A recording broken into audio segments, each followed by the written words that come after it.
बिस्मिल्लाहिर्रहमानिर्रहीम अस्सलाम वालेकुम। Welcome to quick review. और quick review current affair series के अंदर आपका वेलकम है। और करंट अफेयर्स में जो है वो आज भी हम जो है वो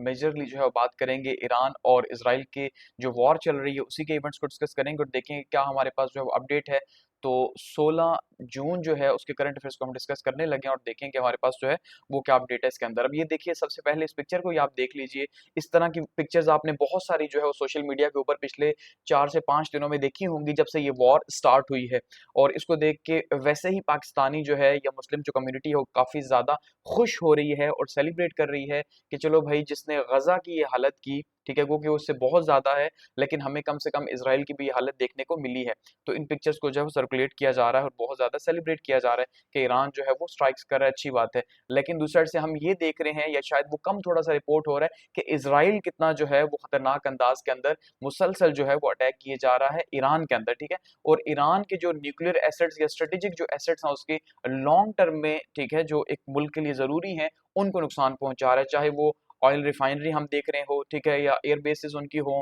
या फिर जो चीफ वगैरह उनके जो है उनको जो असैसिनेट किया जा रहा है, तो काफ़ी ज़्यादा खतरनाक मूव्स हैं। लेकिन हम ईरान की तरफ से देख रहे हैं तो वो शायद जो है वो सिर्फ अभी जो है वो शहरों को निशाना बना रहा है, लेकिन दोनों साइड से हम देख रहे हैं काफ़ी ज़्यादा जो है वो डिस्ट्रक्शन हो रही है, ठीक है। तो हम अपडेट लेते हैं और इससे रिलेटेड कुछ जो है वो न्यूज़ जो जुड़ी हुई हैं उनको डिस्कस करते हैं और देखते हैं कि भाई क्या हो रहा है। अब उसमें सबसे पहले हमारे पास है जी ईरान जो टीवी, अभी जो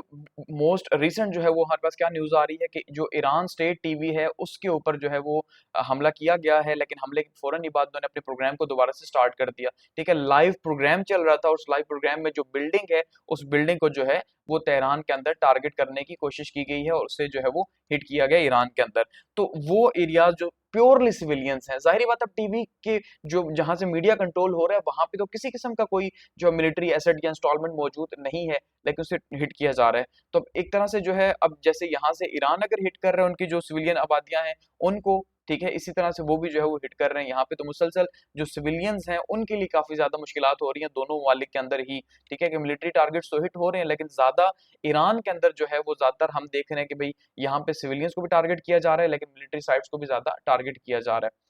तो जो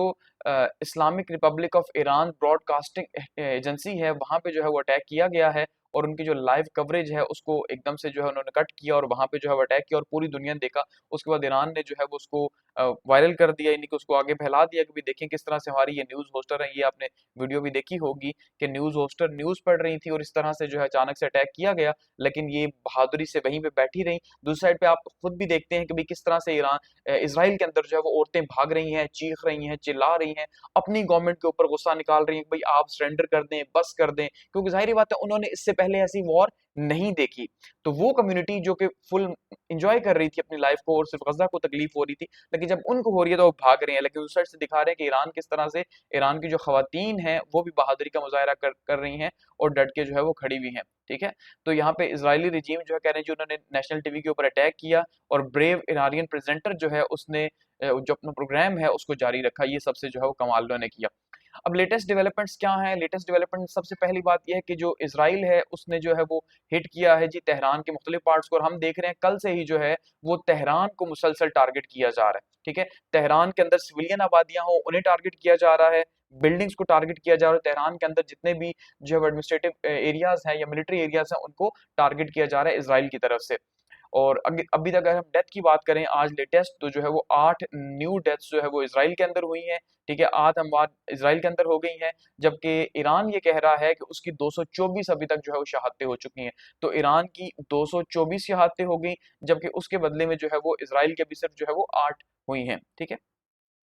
दूसरी साइड से हम ये देख रहे हैं कि रशिया जो है काफ़ी ज़्यादा प्रेशर दे रहा है पूरी दुनिया को और ईरान को भी जो है बता रहा है कि भाई हम आपके बिहाफ के ऊपर मेडिएशन करेंगे, हम बातचीत करेंगे दुनिया से, आप हमें जो है वो अलाउ करें। तो ईरान कह रहा है आप बात करें लेकिन हमारी टर्म्स के ऊपर आप उनसे बात करें, जिसमें कि भाई यूरेनियम जो है हम जितनी रख रहे हैं यानी 60% जो हम इस टाइम पे हमारा जो मौजूद है, ठीक है, लेवल, उसको हम इसी तरह से बरकरार रखेंगे। इससे इसको लेके अगर आप कोई बात करना चाहते हैं तो आप बेशक बात कर सकते हैं। तो रशिया जो है वो इस टाइम पे काफ़ी ज़्यादा एक्टिव हुआ हुआ है तेहरान को लेके, क्योंकि उसकी अपनी वॉर चल रही है। और दूसरी साइड से इंटरनेशनल मीडिया जो है वो ये रिपोर्ट कर रहा है, इंटरनेशनल मीडिया, कि भाई ये जो वॉर हुई है इसराइल की और जो ईरान की वॉर हुई है, इसका सबसे बड़ा फायदा या बेनिफिशियरी जो है वो रशिया ही होगा। उसका रीजन क्या है? देखिए, आपने कल की न्यूज देखी है कि किस तरह से जब स्ट्राइक्स बहुत तेज हुई इसराइल के ऊपर, तो जो एक बहरी बेड़ा था जो कि उस टाइम पे जो है वो यूक्रेन की प्रोटेक्शन के लिए अमेरिका ने रखा हुआ था, ठीक है, तो वहां से उसने उसे मूव किया और वो अब जो है वो सेंट्रल एशिया या मिडिल ईस्ट की साइड पे उसे लेके आ रहा है।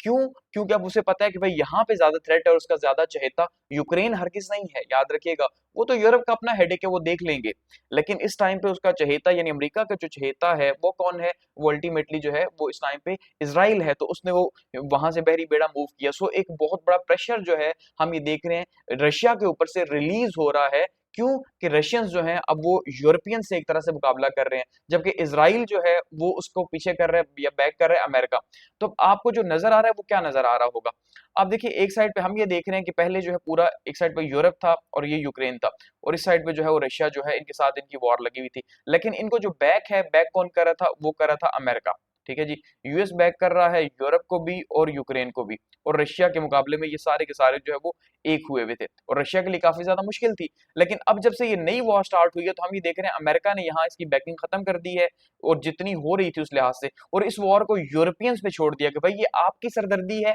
आप खुद देखो। ऑलरेडी हम ये देख रहे हैं पिछले 3-4 महीने से न्यूज आ रही है कि यूरोप खुद ही अपनी वॉर की तैयारी कर रहे हैं, उसे एहसास है कि शायद अमेरिका जो है उसका साथ ना निभा सके। तो अब ये यूरोप की वॉर बन गई और रशिया के लिए यूरोप को हैंडल करना कोई ज्यादा मुश्किल नहीं है, क्योंकि छोटे छोटे मुल्क है, जाहिर बात है, ठीक है, गो की पावर तो है। लेकिन अमेरिका ज्यादा बड़ी सरदर्दी था, तो अमेरिका जो है वो अपनी बैक कर रहा है इसराइल के लिए। तो अगर ये वॉर लॉन्ग टर्म में चलती है, ठीक है, यानी लॉन्ग टर्म में चलती है, तो हम ये देखेंगे यूएस और इसराइल जो है वो एक साइड पे खड़े हो जाएंगे, और यूएस और इसराइल जो है वो मुकाबला करेंगे ईरान का,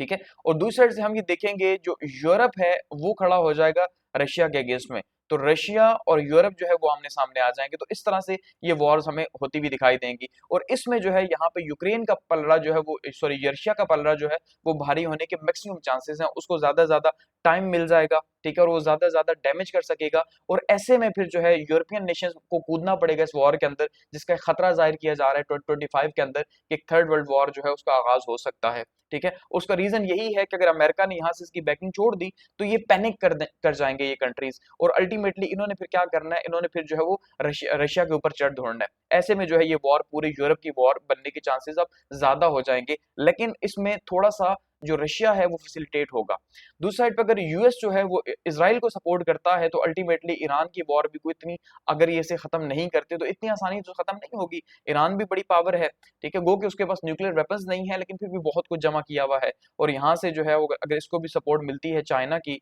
ठीक है, और रशिया की, तो यहाँ पे भी हालात जो है मजीद बिगड़ सकते हैं।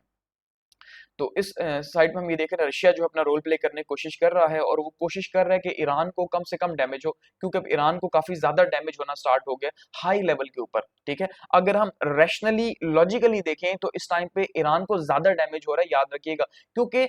अब देखिए ईरान का जो मिलिट्री बजट है, हमने जो फर्स्ट लेक्चर में डिस्कस किया था, ऑलमोस्ट 10.5 बिलियन है, ठीक है, $10.5 बिलियन है, जबकि इसराइल का $27.5 बिलियन है। तो इसराइल का बजट भी बहुत ज्यादा, और उसके ऊपर कोई पाबंदी नहीं है कि वो असला ना खरीदे, ये ना खरीदे, वो ना खरीदे, एटम बम ना बनाए, सब कुछ उसके पास मौजूद है, ठीक है। और अमेरिका की फुल टाइम सपोर्ट भी उसे हासिल है, दुनिया के जो है वो सबसे पावरफुल कंट्री की, जबकि ईरान के पास ये सारी चीजें नहीं है, फिर भी वो मुकाबला कर रहा है, ठीक है, वो बहुत अच्छा मुकाबला कर रहा है, और उसने जो है वो रातों की नींदें हराम कर दी है वेस्टर्न नेशंस की, बहुत मुश्किल हो गई है उनके लिए। लेकिन हकीकत यही है कि नेतन्याहू को शायद इस बात का अंदाजा था कि ईरान रिटेलिएट करेगा, ऐसा हरगिज नहीं है कि उसे अंदाजा नहीं था, ठीक है। तो जैसे जो है वो कहा जा रहा है, भी मोहम्मद बिन सलमान भी ये इस खदशे का इजहार कर रहे हैं, और आज जो है वो ईरानियन जो फॉरेन मिनिस्टर हैं वो भी ये कह रहे हैं कि इसराइल जानबूझ के खुद को नुकसान भी पहुंचा रहा है, ठीक है, इस वॉर को मजीद बढ़ाना चाह रहा है, ताकि अमेरिका को जबरदस्ती इस वॉर के अंदर लेके आए कि भाई तुम ये वॉर मेरे बिहाफ के ऊपर लड़ो, ठीक है, कि यानी अमेरिका जो है वो ईरान को देखे, और जो इसराइल है वो बाकी वाले को देखे, या वो गजा की जो वॉर है उसको ये आगे लेके चले। जब तक वॉर बढ़ेगी नहीं, जाहिर बात है अमेरिका नहीं आगे आएगा, फ्रंट पे लीड नहीं करेगा। तो ये उसकी कोशिश है, यही मुसलमानों की तरफ से भी जो है वो शक का इजहार किया जा रहा है। दूसरी तरफ से हम ये देख रहे हैं जी, अब ये जो वॉर है इसमें जो है वो काफी स्ट्रेटेजिक लोकेशंस को टारगेट किया जा रहा है, जैसे कि पावर प्लांट वगैरह को जो है दोनों साइड से, हैफा के अंदर भी आपने देखा ऑयल रिफाइनरी को टारगेट किया गया ईरान की तरफ से, वहां पे बहुत बड़े धमाके हुए। इसी तरह से तेहरान के अंदर भी जो है वो यहाँ पे रिफाइनरीज को टारगेट किया गया, जिससे कहा जा रहा है कि पूरे रीजन के अंदर जो है वो सप्लाई जो है एनर्जी की वो मुतासर होगी, उससे बहुत ज्यादा मुश्किल होगी। ठीक है, तो हैफा पोर्ट के ऊपर जो है वो काफी ज्यादा आग देखी गई है और वहां पे रेजिडेंशियल बिल्डिंग्स को तबाह किया गया ईरान की तरफ से। इसी तरह से यहाँ तक कि यूएस की जो एम्बेसी है उसकी जो ब्रांच है, वैसे तो वो जेरूशलम के अंदर है, लेकिन जो तेल अवीव के अंदर जो है ब्रांच है, उस ब्रांच को भी डैमेज हुआ है, उस बिल्डिंग एम्बेसी की बिल्डिंग को भी ईरान ने जो है वो हिट किया है। ठीक है, ईरान के जो प्रेसिडेंट साहब हैं वो ये कह रहे हैं कि भाई हम जो न्यूक्लियर वेपन्स हैं वो नहीं बनाना चाहते। आप ये ना समझे कि हम जौहरी हथियार बनाना चाहते हैं, हमारा ऐसा कोई इरादा नहीं है, लेकिन हम एटलीस्ट अपने पीसफुल जो हमारे जो यूरेनियम एनरिचमेंट है उससे पीछे नहीं हटेंगे, आप चाहे जो मर्जी कर लें। ठीक है, फिर हम ये देख रहे हैं जी कि यहाँ पे एक न्यूज आ रही है कि ट्रम्प साहब जो है उन्होंने वीटो किया इस प्लान को कि भाई इमाम खुमैनी जो है ईरान के जो सुप्रीम लीडर हैं उनको आपने टारगेट नहीं करना। ये जो असैसिनेशन अटेम्प्ट हुई फ्राइडे को, ठीक है, फ्राइडे मॉर्निंग को, तो उसमें ये कहा गया कि उन्होंने वीटो किया इसको।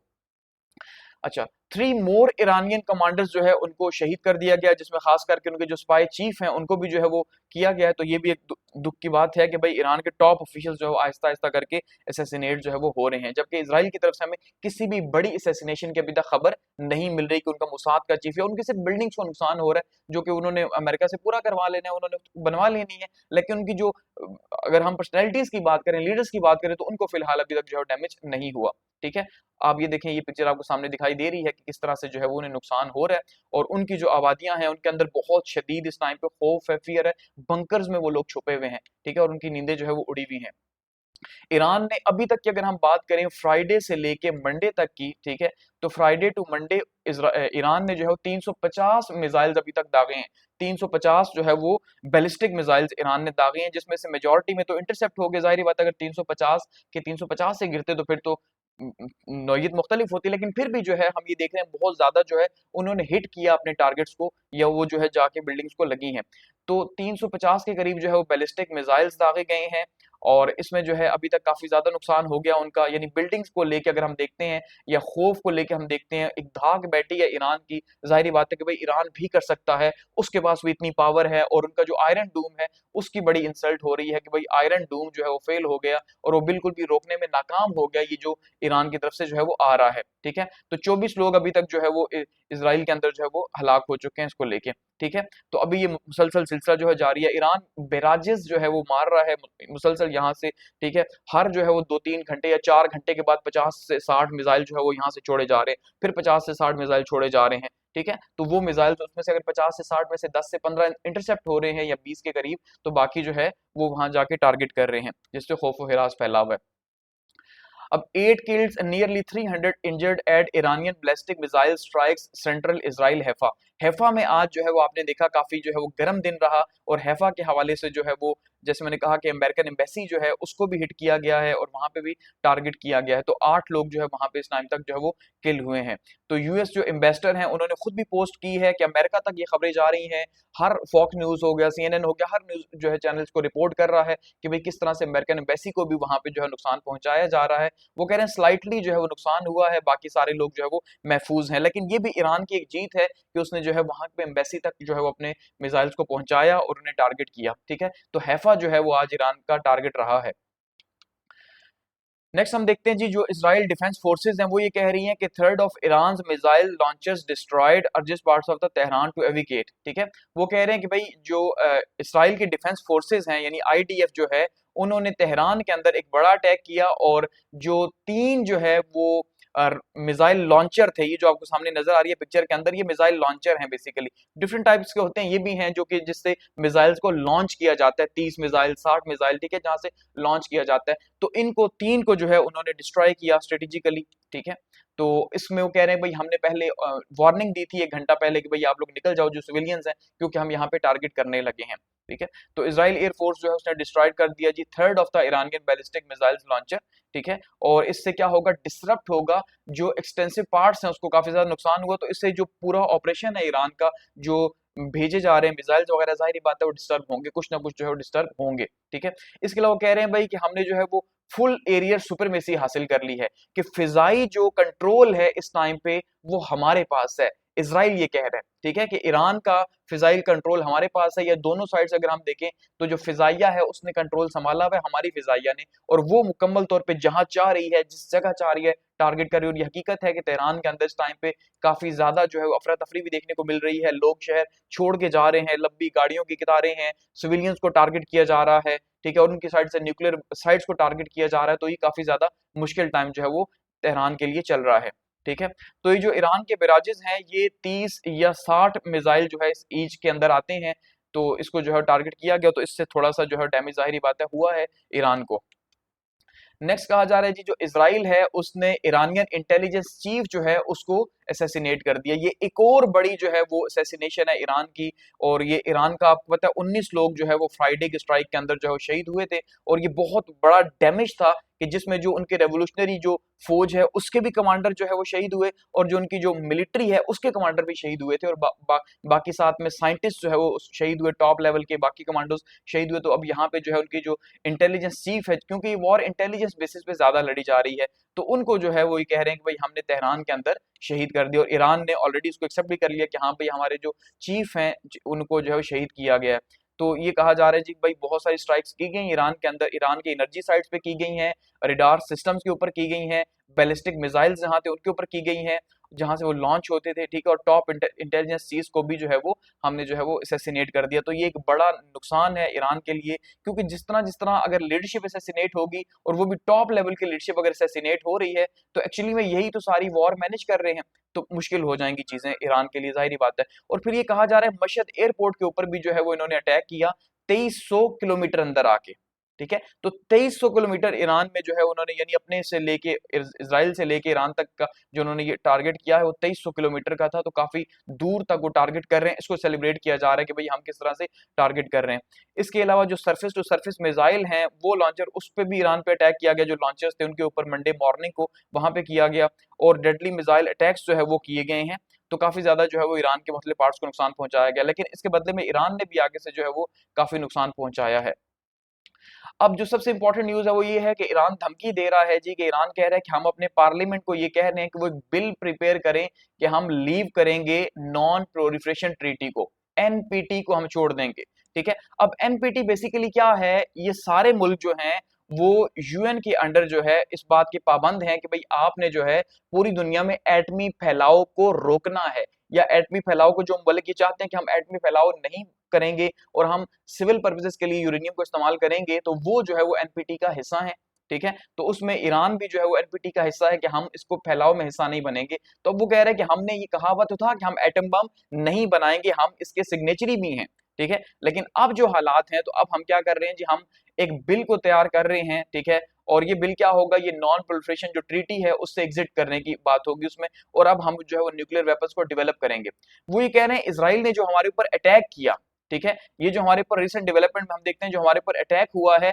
इस अटैक ने हमें ये बताया कि अगर हम पीसफुल पर्पसेस के लिए यूज करते हैं तो तब भी हम अपनी बका की जंग नहीं लड़ सकते, इसलिए हमें जो है वो हम एटमी हथियार बनाएंगे, ठीक है जी, एटॉमिक वेपन्स बनाएंगे। और वैसे भी एटम को क्या कहा जाता है जी, एटम फॉर पीस। तो एटम फॉर पीस ही है, तो फिर हम अब पीस की तरफ जाएंगे, क्योंकि हमने नहीं बनाया तो हमारे ऊपर वॉर जो है वो लॉन्च कर दी गई, और हमारा हमारा इसराइल ने वैसे ही जो है बिन बताए ये सब कुछ इतना ज्यादा नुकसान कर दिया, हमारी असैसिनेशंस कर दी, टॉप लेवल के लोगों को असैसिनेट कर दिया, तो हमें तो इससे कोई फायदा नहीं हुआ। हकीकत भी यही है कि इसराइल को इससे कोई फायदा नहीं हुआ, सॉरी ईरान को। ईरान ने 1970 में रेक्टिफाई किया था एनपीटी को, 1970 में। तो वो कह रहे हैं मैं तो पिछले 50 साल से जो है इसको फॉलो कर रहा हूं, लेकिन मुझे ना तो मैं एटम बम बना सका, ना अपनी सेल्फ प्रोटेक्शन कर सका, ना अपनी एनर्जी की नीड्स पूरी कर सका, तो मुझे इसका क्या फायदा है भाई। इसलिए अब मैं जो है इससे हट जाऊंगा, और पॉसिबिलिटी यही है कि शायद ये हट जाए, क्योंकि 1970 में जब ये इसका हिस्सा बना था तो उस टाइम पे ईरान के अंदर रेवोल्यूशन नहीं आया था। 1979 में ईरान के अंदर रेवोल्यूशन आया, इस्लामिक रेवोल्यूशन। लेकिन अब इन्हें इस बात का एहसास हो गया, जैसे मैंने कहा कि 2000 के अंदर हमने देखा कि एक फतवा भी दिया था ईरान के जो सुप्रीम लीडर थे कि भाई हम एटम बम नहीं बनाएंगे, क्योंकि ये इंसानियत की तजलील है और ये गुनाह है। लेकिन अब उन्हें इस बात का एहसास हो रहा है कि अगर उनके पास होता तो इसराइल के ऊपर उन्होंने गिराना था, ठीक है। तो अब वो कह रहे हैं हम बनाएंगे, तो ये काफी खतरनाक है कि अगर ऐसा होता है तो दुनिया को जो है जाहिर बात है फिर उनके लिए मुश्किल हो जाएगी, वो कैसे मैनेज करेंगे इसको, ठीक है। नेक्स्ट यहाँ पे एक न्यूज है जी कि जो ट्रम्प साहब हैं वो ये कह रहे हैं कि ट्रम्प कह रहे हैं कि उन्होंने खमीनी की जो असैसिनेशन है इमाम खमीनी की उसको वीटो किया, ठीक है, क्योंकि जो नेतन्याहू है वो रिजीम चेंज चाह रहे थे। अब ये काफी खतरनाक न्यूज है जिसको पहले तो डिनाई किया गया लेकिन फिर जो है उसको माना जा रहा है। अब इसका मतलब क्या है? इसका मतलब ये है कि भाई फ्राइडे को जब सुबह टाइम पे अटैक किए गए सारे के सारे, जो कि पहले से ही काफी ज्यादा पहले से डिजाइन थे कि हमने कहाँ कहाँ किस किस तरह से करने हैं, क्योंकि मुसाद तो मौजूद थी तेहरान के अंदर ही, ठीक है, तो मुसाद ने ही सारे का सारा डिजाइन किया हुआ था, पहले अंदर से उन्होंने अटैक किए मुसाद ने, और उसके बाद फिर बाहर से जो है जब इनके रडार सिस्टम को बेकार किया गया ईरान के, तो वहां से जहाज आए और उन्होंने तबाही की, ठीक है। तो अब ऐसे में ये कहा जा रहा है कि भाई बेसिकली जो है जब फ्राइडे को ये सारे का सारा मामला हुआ तो ट्रंप को ये कहा गया कि भाई हम जो है डोनाल्ड ट्रंप को ये कहा गया कि हम सारी मिलिट्री लीडरशिप को टारगेट करेंगे लेकिन साथ में हमने रिजीम चेंज भी करना है, क्योंकि हमें ईरान की इस्लामी हुकूमत से मसला है, तो हम इनको भी खत्म करेंगे, यानी इमाम खुमैनी को भी मारेंगे, ठीक है। तो इस पे ट्रंप ने वीटो कर दिया कि नहीं भाई अगर ऐसा होगा तो जाहिर बात है, अगर अब सोचें अगर खुदा ना खास्ता खुमैनी साहब को भी स्ट्राइक के अंदर हिट कर दिया जाता तो दो पॉसिबल रिएक्शंस हो सकते थे। पहला तो ये हो सकता था कि इंतहाई जो है वो एग्रेशन हमें ईरान का देखने को मिलता या मुस्लिम कम्युनिटी का देखने को मिलता। शायद मुस्लिम कम्युनिटी तो अब वैसे भी जो आपको पता है ना, सोई भी है, उसका तो इतना फर्क पड़ना नहीं है, वो तो सब अपने अपने मफादात में है, ठीक है, लेकिन हो सकता था शदीद रिएक्शन। दूसरा ये है कि ईरान के अंदर एक अफरा तफरी मच जाती और हकीकत में शायद जो है ये वॉर अब इस तरह से ना होती। तो अब यहाँ पे एक्यूज भी किया जा रहा है नेतन्याहू की तरफ से कि देखो भाई मैंने तो कहा था कि इसको मारते हैं, अगर रिजीम चेंज हो जाती हम इसे असैसिनेट कर देते उस दिन, तो कम से कम आज ये जो ईरान की ईंट से ईंट बज रही है ये ना होता, ठीक है। तो एक तरह से वो भी सही कह रहे हैं कि भाई जितना जो है उसके बाद, क्योंकि उनका ईरान का जो ढांचा है वो प्योरली इस्लामिक ढांचा है, ठीक है, तो इस्लामिक ढांचे में ये खौफ नहीं होता, वहां पे तो शहादत है, तो वो इसी को लीड कर रहे हैं। तो इसलिए पहले ही तो इसे कहा गया फेक न्यूज है, लेकिन फिर इसको आहिस्ता आहिस्ता हमने देखा कि भाई इसको जो है वो कहा गया कि हाँ हकीकत में फॉक्स न्यूज ने भी इसको बताया कि भाई उन्होंने कहा, लेकिन जो ट्रम्प साहब है उन्होंने डिनाई कर दिया। तो इससे हमें दो बातों का अंदाजा हो रहा है, एक तो ये कि वाकई में ट्रम्प को हर चीज का पता था, लेकिन ट्रम्प साहब अभी ये कह रहे हैं कि मैं इसमें इन्वॉल्व नहीं हूँ भाई, मुझे कुछ ना कहो। और उन्होंने आपने देखा कि उन्होंने कल जो है संडे को एक बयान दिया ट्रंप ने कि भाई अगर ईरान ने मुझे कंसिडर किया कि भाई मैं भी शामिल था इसके अंदर, उन्होंने मेरी बेसिस के ऊपर अटैक किया, तो मैं इतना ग्रेट अटैक करूंगा, यानी कि शायद मैं एटम बम ही ना फेंक दूं ईरान के ऊपर। ये हकीकत है, उन्होंने इस तरह का थ्रेट देने की कोशिश की है ईरान को कि अगर आपने हमें टारगेट किया यहाँ पे तो हम इस तरह का अटैक करेंगे कि आप बर्दाश्त नहीं कर पाएंगे, और वो कर सकते हैं, अमेरिका कर सकता है हकीकत में, ठीक है। तो बेसिकली ये धमकी दी गई है, लेकिन दूसरी साइड से हम ये देख रहे हैं हर चीज में ऑन बोर्ड जो देखने को मिल रहे हैं। नेक्स्ट हम देख रहे हैं जी इसराइल को भी एक और जगह मुंह खानी पड़ी है, और पेरिस जो एयर शो हो रहा है उस एयर शो के अंदर जो है जो इसराइल की कंपनी है IAI कंपनी जो है हेरॉब ड्रोन वाली, ठीक है, और ये आपको पता है ये टॉप कंपनी इस टाइम पे जो है वो इसराइल की जा रही है, और इस टाइम पे इसकी जो सेल्स हैं हमने देखा था पिछले 4 साल में इसराइल की जो डिफेंस सेल्स हैं वो मुसलसल बढ़ी हैं, ठीक है, और 2024 में सबसे ज्यादा रही हैं। इवन उनमें खरीदने वाले कौन थे हमने ये भी डिस्कस किया था कि जो इब्राहिम एकॉर्ड के जो कंट्रीज हैं वो खरीदने वाले हैं, जैसे भी रिसेंट एक हफ्ता पहले की जो डील है वो कतर की हुई है, ठीक है जी। तो कतर भी जो है एक साइड से मुसलमानों के चहेते बनते हैं लेकिन वो इनसे डील कर रहे हैं। तो बेसिकली इस कंपनी को पहले वहां पे सभी कंपनीज जो है डिस्प्ले कर रही हैं, लेकिन ये देखिए ब्लैक कपड़ा आपको नजर आ रहा है, ये एरिया इन्होंने बंद कर दिया है क्योंकि इनके ऊपर काफी ज्यादा प्रेशर था कि भाई एक तो वो वॉर लड़ रहा है, ऊपर से वो एग्रेशन कर रहा है, गजा का मामला है, ईरान के हैं, तो आप इनकी कंपनी को डिस्प्ले नहीं करेंगे। तो एक प्रेशर की वजह से, हालांकि ईरान जो फ्रांस है वो खुद ऑलरेडी बयान दे चुका है कि हम जो इसराइल का जो सेल्फ डिफेंस है उसके हक में है, यानी उसने जो सही किया कि जो ईरान के ऊपर अटैक किया वो सही किया, वो ये कह रहा है, लेकिन फिर भी उनके ऊपर काफी ज्यादा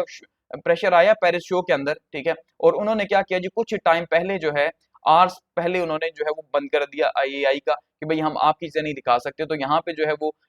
इसराइल की तरफ से काफी ज्यादा इनको जो है टारगेट किया जा रहा है कि भाई ये पॉलिटिकल जो है वो सारे का सारा मूव है, क्योंकि आपको पता है कि हमारी ये कंपनी टॉप पे जा रही है, इसकी सेल्स टॉप पे जा रही हैं, तो इसकी वही चीजें हैं जो आप भी बना रहे हैं, तो इसका मतलब ये आप नहीं चाहते कि आपके जो बायर्स हैं वो हमारी तरफ आ जाएं, ठीक है, तो इसलिए आप ऐसा कर रहे हैं। फिर हम देख रहे हैं जी जो EU है वो भी ब्लेम कर रही है ईरान को कि भाई ये जो कॉन्फ्लिक्ट है वो ईरान की वजह से हुआ, तो इसको कहते हैं उल्टा चोर कोतवाल को डांटे, ठीक है। इस टाइम पे अगर आप ये देखेंगे ये है ईरान, ठीक है, दूसरी साइड पे हम देखेंगे ये है इसराइल। अब होना तो ये चाहिए था कि फर्स्ट जिसने भी अटैक किया, अब देखिए यहाँ पे इसराइल है और ये है गजा, ये इसराइल हो गया, ये हो गया गजा। अब जब गजा ने यहां से 4000 रॉकेट जो है वो लॉन्च किए और उसके बदले में पूरी दुनिया यानी कि जो यूरोपियन कंट्रीज है खास करके, उन्होंने कहा कि भाई क्योंकि गजा ने जो है वो पहल की है, 4000 रॉकेट की लॉन्च किए, इसलिए इसराइल का हक है कि वो सेल्फ डिफेंस करे। और इसी की वजह से आज 2 साल से ये वॉर चल रही है और यहाँ गजा की ईंट से ईंट बजा दी गई, ठीक है। 54,000 से ज्यादा जो है लोगों को यहाँ पे शहीद कर दिया गया, इतनी तबाही हो गई। अमेरिका इनके साथ खड़ा है, तो पूरी दुनिया ही जो है वो इनके साथ खड़ी है। किस बिहाफ के ऊपर कि भाई पहले अटैक जो है वो गजा ने किया। अब होना ये चाहिए था कि इसराइल ने पहले अटैक किया ईरान के ऊपर। सो इसका मतलब ये है कि ये सारी दुनिया इसे अब खड़ा होना चाहिए था ईरान के साथ कि हाँ भाई हम आपके साथ खड़े हैं। ये है रूल बेस्ड ऑर्डर, जिसको हम इंटरनेशनल रिलेशंस में कहते हैं रूल बेस्ड ऑर्डर, कि भाई आप फेयरनेस की तरफ चलो, डेमोक्रेसी की तरफ चलो, रूल ऑफ लॉ की तरफ चलो और देखो कि मॉरली क्या राइट या रॉन्ग है। लेकिन अब यहाँ पे क्योंकि सारी मफादात की जंग है, ज़ायनिज़्म है, सारा कंट्रोल है यहूदियों का, ठीक है, दुजालियों का कंट्रोल है, तो बेसिकली अब हम क्या देख रहे हैं कि हम ये देख रहे हैं कि इन्होंने पहले इजराइल ने अटैक कर दिया बैठे बिठाए, हालांकि वो कोई न्यूक्लियर वेपन नहीं बना रहा, और यहां तक कि यूएस ईरान जो है वो डील्स भी चल रही थी, टॉक भी चल रही थी, 2 दिन बाद सेशन भी होना था। बावजूद इसके ये सारी कम्युनिटी जो है, पूरा यूरोप जो है वो एक्यूज कर रहा है, स्पेन को छोड़ के, ठीक है, वो एक्यूज कर रहा है जी ईरान को, और ईरान के खिलाफ खड़ा है, यूएस ईरान के खिलाफ खड़ा है। और यहाँ पे गजा की दफा उन्हें सेल्फ डिटर्मिनेशन याद है, लेकिन यहाँ पे उन्हें नहीं है याद, ठीक है। तो इसी तरह से यूरोपीय यूनियन भी जो है, हम ये देख रहे हैं इस टाइम पे तकरीबन सारा वेस्ट पावर्स जो है वो खड़ी है इसराइल के साथ, जबकि ईरान के साथ इस टाइम पे मॉरली जो है वो हम ये देख रहे हैं कि पाकिस्तान खड़ा है, मॉरली जो है वो टर्की खड़ा है, ठीक है, मॉरली जो है वो चाइना खड़ा है, और मॉरली जो है वो रशिया खड़ा है। तो ये ममालिक जो है वो खड़े हैं ईरान के साथ, ठीक है। जबकि अगर हम इंडिया की देखें तो इंडिया बेचारा इस टाइम पे मुश्किल कंडीशन में है, और इस वॉर के बाद इंडिया के लिए बहुत ज्यादा मुश्किलात आने लगी हैं, क्योंकि इंडिया डिप्लोमेटिकली फेल हो रहा है चीजों को हैंडल करने में। उसका रीजन कि जब इंडिया और पाकिस्तान की वॉर हुई थी, तो आपको पता है दोस्ती तो निभानी पड़ती है। रात को 3 बजे कोई बुलाए, आप उसकी तरफ जाते हैं तो फिर आपको भी जाना पड़ता है। तो इंडिया की वॉर में किसी ने इंडिया को सपोर्ट नहीं किया इतना खुल के जितना इसराइल ने उसे सपोर्ट किया, और इसराइल ने कहा कि मैं मौजूद हूं, हेरॉप ड्रोन्स दिए, उसके अंदर बैठ के वहां से ऑपरेट करता रहा पाकिस्तान के ऊपर टारगेट करने के लिए। लेकिन जब अब इसराइल को जरूरत है सपोर्ट की, तो इंडिया खामोश है और वो परेशान है, क्योंकि उसके ताल्लुकात ईरान से भी हैं, तेल लेता है वो ईरान से, ठीक है, और सालों से चाबार पोर्ट यहाँ पे मौजूद है। तो यहाँ पे भी ईरान के इंडिया के इंटरेस्ट हैं, इसराइल के साथ भी इंडिया के इंटरेस्ट है। तो अब बहुत ज्यादा मुश्किल है कि ये किसको चुने, ठीक है, बहुत ज्यादा मुश्किल है कि किसको चुने। इसलिए यहाँ पे जो है वॉर के बाद इसराइल अल्टीमेटली जो है वो इंडिया से दूरी इख्तियार करेगा, जो कि पाकिस्तान की फेवर में होगा, कि पाकिस्तान का सबसे बड़ा दुश्मन इसराइल है। अगर वो इंडिया से दूर हो जाता है, जाहिर बात है इंडिया की पावर कम होगी, हमें उसका फायदा होगा। तो खैर यहाँ पे इंडिया के लिए मुश्किल है, बाकी वेस्ट इस टाइम पे सारे का सारा जो है वो इसराइल के साथ खड़ा है, ईस्टर्न कंट्रीज जो है वो खड़े हैं ईरान के साथ। तो ये जो हमें तकसीम नजर आ रही है, ये हमें वही ब्लॉक पॉलिटिक्स देखने को मिल रही है जो हमें कोल्ड वॉर में देखने को मिली। बेसिकली ब्लॉक पॉलिटिक्स क्या बता रही है कि एक साइड पे वेस्टर्न पावर्स हैं, ठीक है, और दूसरी साइड पे हम ये देख रहे हैं कि भाई ईस्टर्न पावर्स हैं। तो ईस्टर्न पावर यानी कि रशिया और चाइना जो है खास करके ये सपोर्ट कर रहे हैं जी ईरान को, और दूसरी साइड पे जो है वो यूएस सपोर्ट कर रहा है इसराइल को। तो एक साइड से इसराइल को जो है सामने मौजूद है, लेकिन पीछे यूएस है, और दूसरी साइड से ही कहा जा रहा है शायद चाइना जो है वो हेल्प कर रहा है इस टाइम पे काफी ज्यादा। तो यूएस की जो ईयू की जो चीफ है, उन्होंने जो है वो बेंजामिन नेतन्याहू से फोन पे राब्ता किया और ये कहा कि भाई ईरान जो है उसने बड़ी ज्यादती की है, बड़ा गलत किया है, लेकिन फिर भी आप ये जो मामलात हैं ये बातचीत के थ्रू आगे लेके चलें, डिप्लोमेसी के थ्रू आगे लेके चलें। और इंटरेस्टिंग बात ये है कि उन्होंने सीज फायर के ऊपर जोर कोई नहीं दिया, सीज फायर का नहीं कहा कि भाई अब जंग खत्म की जाए और बातचीत, कहा नहीं, अभी फिलहाल आप उसे मारो। इसका मतलब यही है ना कि जब सीज फायर की बात नहीं की, उसका मतलब वो इसराइल को एक पॉजिटिव एज में लेके जाना चाह रहे हैं कि भाई ईरान घुटने टेके तब इसके साथ डील करें, वरना ये डील नहीं करेगा, इसलिए भी इसको नुकसान पहुंचाते हैं। इसराइल तो पहले ही कह चुका है 2 हफ्ते वॉर चलेगी, तो पता नहीं कितना लेके चले, लेकिन इसका मतलब सीज फायर यहाँ पे भी फिलहाल नहीं होना, क्योंकि किसी इंटरनेशनल पावर का अभी तक कोई इंटरेस्ट नहीं है सिवाय रशिया या चाइना के छोड़ के। वो सब यही चाह रहे हैं कि वॉर अभी चले, खास करके वेस्टर्न पावर्स, और ईरान को घुटनों पे लाया जाए, ठीक है। ये मामला जो है हम देख रहे हैं। Iran threatens to target US UK French bases if they help to stop strike on Israel. अब हम ये देख रहे हैं इस टाइम पे कि भाई ये जो पावर्स हैं, ठीक है, खास करके जो यूएस है वो भी मिसाइल्स को इंटरसेप्ट कर रहा है जो ईरान से आ रहे हैं, ठीक है, इसराइल के ऊपर, उन सबको इंटरसेप्ट कर रहा है। इसी तरह से फ्रांस जो है वो खुल के हिमायत कर रहा है, यूके खुल के हिमायत कर रहा है इसकी, ठीक है। तो इसलिए ईरान ये कह रहा है कि भाई अगर आपने इसराइल की मदद की, उसे बचाने की कोशिश की और हमारे आपने मिसाइलों को आपने रोका, जाहिर बात है जब ये रोक लेंगे तो ईरान को तो नुकसान होगा, तो हम आपके खिलाफ भी जो है वॉर लड़ेंगे। लेकिन इतना ईरान के लिए आसान नहीं है, वो कि ये थ्रेट जरूर है और वो कर भी सकता है। तो कह रहे भाई यूनाइटेड स्टेट्स, यूनाइटेड किंगडम या फ्रांस जो है, अगर आपने जो है वो रोका तो हम आपकी शिप्स को भी टारगेट करेंगे और आपको भी जो है वो टारगेट करेंगे, ठीक है, और ये आपको भी नुकसान होगा। इसका मतलब ये है कि जाहिर बात है इन फ्यूचर जब वॉर बढ़ेगी, अभी शायद ये बात इतनी अहम ना हो, लेकिन जब वॉर बढ़ेगी तो यूएस भी इन्वॉल्व होकर रोकेगा, फ्रांस भी रोकेगा, यूके भी रोकेगा। तो ऐसे में जो है यहाँ पे जो रीजनल बेसिस हैं उस पे ईरान टारगेट कर सकता है। तो इसको हम ये कहेंगे कि ये वर्ल्ड वॉर थर्ड की तरफ ये चीजें जाती हैं। क्यों? क्योंकि जब एलाइज जब आते हैं, जाहिर बात है दोस्तियां आती हैं, तो फिर एक का दूसरे के साथ, दूसरे का दूसरे के साथ, यही मॉडल हमने देखा फर्स्ट वर्ल्ड वॉर के अंदर, यही सेकंड वर्ल्ड वॉर के अंदर देखा कि एक मुल्क आया, कुछ टाइम बाद दूसरा मुल्क इन्वॉल्व हो गया, तीसरा इन्वॉल्व हो गया, तो इस तरह से ही चीजें बढ़ती हैं, ठीक है।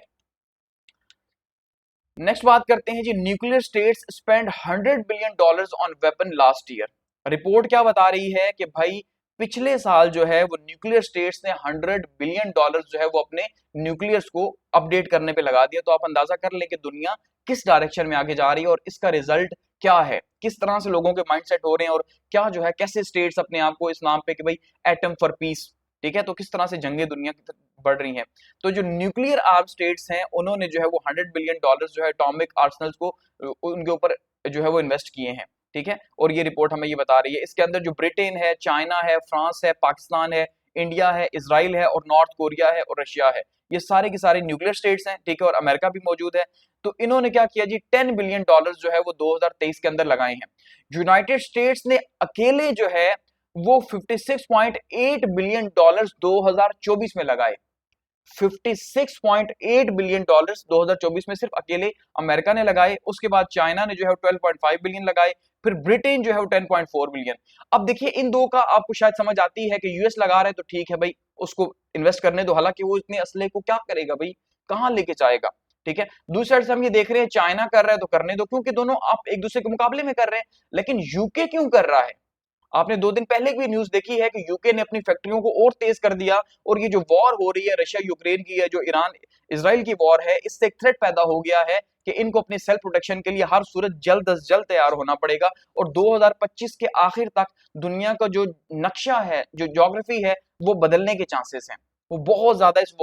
इन वॉर्स को आगे बढ़ने के मैक्सिमम चांसेस हैं, क्योंकि कहीं पे भी चांसेस ये नजर नहीं आ रहे कि वॉर्स कम होंगी, ठीक है। तो ये जो जिनेवा बेस्ड जो थिंक टैंक है बताता है कि भाई 2017 के अंदर तो हमने नोबेल प्राइज लिया, ठीक है, और दुनिया जो है वो बेहतर की तरफ जा रही थी, लेकिन उसके बाद से हमने देखा कि 2001 के बाद से 2021 के बाद से किस तरह से दोबारा से वेपनाइजेशन स्टार्ट हुई, एक आर्म रेस दुनिया के अंदर जो है वो स्टार्ट हो गई है। China post fastest growth in nuclear arsenals to 600 warheads. Report मजीद क्या बता रही है कि भाई चाइना भी जो है वो मुसलसल लगा हुआ है अपनी जो है वो न्यूक्लियर टेक्नोलॉजी को आगे बढ़ाने में, और इस टाइम पे पूरी दुनिया के अंदर 2024 के अंदर सबसे फास्टेस्ट जो है वो 2025 के अंदर 600 वॉर हेड्स वो बना चुका है, ठीक है। तो इसका मतलब ये है कि ग्लोबली जो है वो आर्म बहुत तेजी से तैयार हो रहे हैं, और ये सब चीजें एक ही चीज की इंडिकेशन कर रही हैं, WW3। बार बार इसका नाम ले रहा हूं, लेकिन जब स्टार्ट हो जाएगी तो आपको खुद ही अंदाजा हो जाएगा इसका। क्यों? क्योंकि जब इतने ज्यादा वेपन बन रहे हैं, यूके अपनी तैयारी कर रहा है, यूएस अपनी तैयारी कर रहा है, फ्रांस अपनी तैयारी कर रहा है, चाइना अपनी तैयारी कर रहा है, पाकिस्तान अपनी तैयारी कर रहा है, इंडिया अपनी, यानी कि पूरी दुनिया की जो डिफेंस स्पेंडिंग्स हैं उसमें एकदम से इजाफा हुआ। 20% तो पाकिस्तान में आप देख लें, ऐसे ही है, पाकिस्तान में इजाफा हुआ, इंडिया, तो जितने भी न्यूक्लियर कंट्रीज हैं सब ने जो है वो अपनी न्यूक्लियर स्पेंडिंग में इजाफा किया। इसके साथ साथ जो यूरोपियन कंट्रीज हैं उन्होंने 400% जो है वो कहा है कि हमें डिफेंस जो है स्पेंडिंग बढ़ानी पड़ेगी। तो ये हमें क्या मैसेज दे रहा है कि भाई किसी भी टाइम पे जो है वो आज से 1 साल बाद, 2 साल बाद, 3 साल बाद अब जो वॉर स्टार्ट होंगी वो बहुत खतरनाक होंगी, बहुत मुश्किल हो जाएगा, ठीक है। तो जो न्यूक्लियर स्टॉक पाइल है वो 100 वॉर हेड्स पर ईयर जो है वो होती थी इससे पहले, लेकिन अब जो है वो सिर्फ 6 महीनों के अंदर अंदर 600 वॉर हेड्स एक महीने के अंदर एक बन रहा है। इतनी तेजी के साथ वो प्रोटेक्शन कर रहा है, इतनी तेजी के साथ जो है नुकसान हो रहा है। इसका मतलब ये जो चाइना है वो बहुत तेजी के साथ बिल्ड कर रहा है, और 350 न्यू इंटरकॉन्टिनेंटल बैलिस्टिक मिसाइल्स एक कॉन्टिनेंट से दूसरे कॉन्टिनेंट पे इंटरकॉन्टिनेंटल बैलिस्टिक मिसाइल जो है उसको तैयार किया उसने। उसके बाद हम ये देख रहे हैं जी रशिया भी तैयार कर रहा है, यूनाइटेड स्टेट्स भी, लेकिन ये कह रहे हैं कि अगर 2035 तक इसी तरह चाइना बनाता रहे तो तब भी वो मौजूदा जो यूएस और रशिया है इनकी जो स्टॉक फाइल है उस तक वो नहीं पहुंचेगा। सो इसका मतलब क्या है? इसका दो मतलब है। पहला मतलब ये है कि कोल्ड वॉर के जो हमारे 60 साल गुजरे हैं, 50 साल, उन 50 सालों में रशिया और अमेरिका ने सिर्फ एक काम किया और वो आर्म रेस उन्होंने की है और उन्होंने बेतहाशा जो है वो आर्म्स बनाए हैं, ठीक है। और अब चाइना तो अब बनाना स्टार्ट हुआ है, तो फिर भी वो उनसे पीछे ही है, लेकिन अब पूरी दुनिया जो है वो एक आर्म रेस के अंदर जो है बहुत तेजी के साथ जा रही है, ठीक है। तो ये हमारे आज के करंट अफेयर्स हैं और यहाँ पे इनको क्लोज करते हैं। थैंक्स फॉर वॉचिंग और फीडबैक के लिए जो है कमेंट सेक्शन मौजूद है।